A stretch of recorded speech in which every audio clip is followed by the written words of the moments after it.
أيتها السيدات، أيها الضيوف الكرام، في يوم الاثنين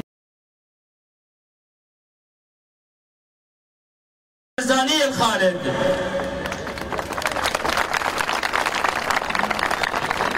في يوم الاثنين 13/2/2012 عدة عمليات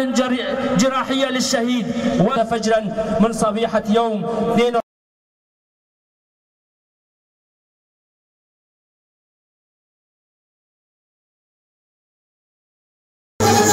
Peşmergah çalır seni bu Kurdistan'ı kere Ye peşmergah nazlıdır nişanı böyle xancere Ye peşmergah nazlıdır partiye bağlı zere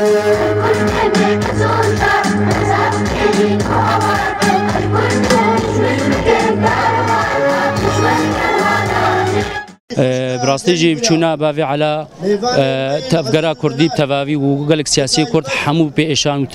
وتيبت منطقة آليان قالك بيشا براستيجي جبر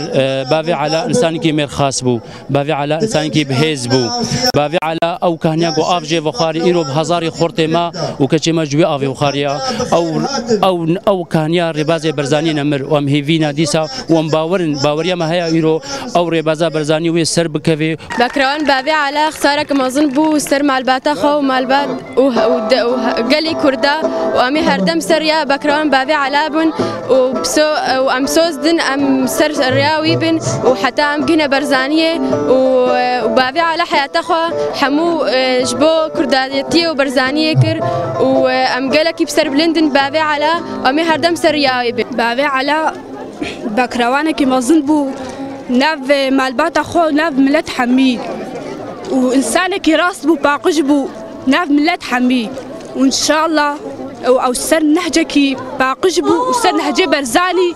وسر يا آزادي وإن شاء الله أمشي سر فيري ابن وكو كادره که پارتی دموکراتی کردستان ایلو از بجدار بوی ما مراسم بیرانینا شهیدین نصرالدین برحق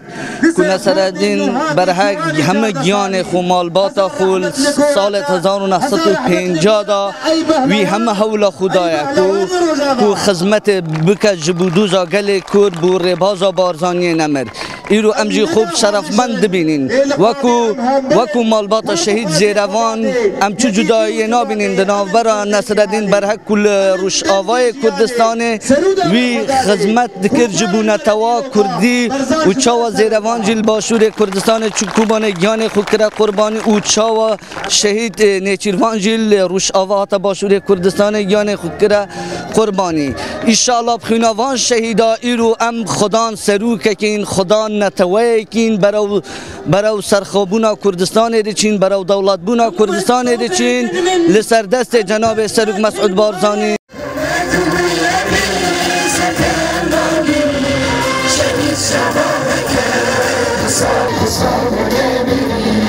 Sağ